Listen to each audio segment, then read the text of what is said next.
அமெரிக்காவோட டாலர் சாம்ராஜ்யத்துக்கே சவால் விடுற அளவுக்கு வளர்ந்து நிக்குது. இப்ப யோசிச்சு பாருங்க, ஏன் ஈரான் அமெரிக்காவுக்கு இவ்வளவு பெரிய தலைவலி? வெறும் அணு ஆயுதம் மட்டுமா காரணம்? இல்ல.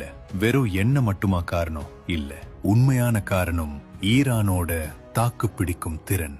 1953 ஆட்சி கவிழ்ப்பு, 8 வருஷம் ஈராக் கூட போர், 40 வருஷம் பொருளாதார தடை, இப்ப கூட்டாளிகள் வீழ்ச்சி. இத்தனையும் தாண்டி அந்த நாடு இன்னும் அமெரிக்கா கண்ணை பார்த்து முறைச்சுக்கிட்டு நிக்குது.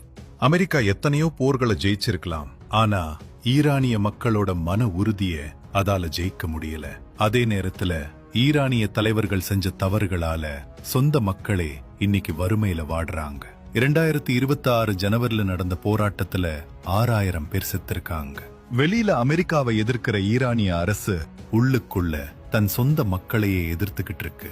இதுதான் ஈரானோட சோகம். கடைசியா ஒன்னு சொல்லணும், வரலாறுங்கிறது வெறும் தேதிகள் கிடையாது, அது பாடங்கள். 1953 அமெரிக்கா ஒரு ஜனநாயகத்தை அழிச்சது. அதோட விளைவை 70 வருஷமா அனுபவிக்குது. அதிகாரம், ஆணவம், பழிவாங்கும் குணம், இது மூணும் சேரும்போது அங்க மிஞ்சுவது அழிவு மட்டும்தான். 2026 ஈரான் ஒரு பக்கம் அணு ஆயுதத்தோட நிக்குது, அமெரிக்கா ஒரு பக்கம் போர்க்கப்பல்களோட நிக்குது. யார் கண்ணை சிமிட்ட போறாங்க? அல்லது உலகம் இருண்டு போக போகுதா? விடை காலம் சொல்லும். ஆனா ஒண்ணு மட்டும் நிச்சயம், மத்திய கிழக்குல அமைதிங்கிறது இப்போதைக்கு ஒரு எட்டா கனவு.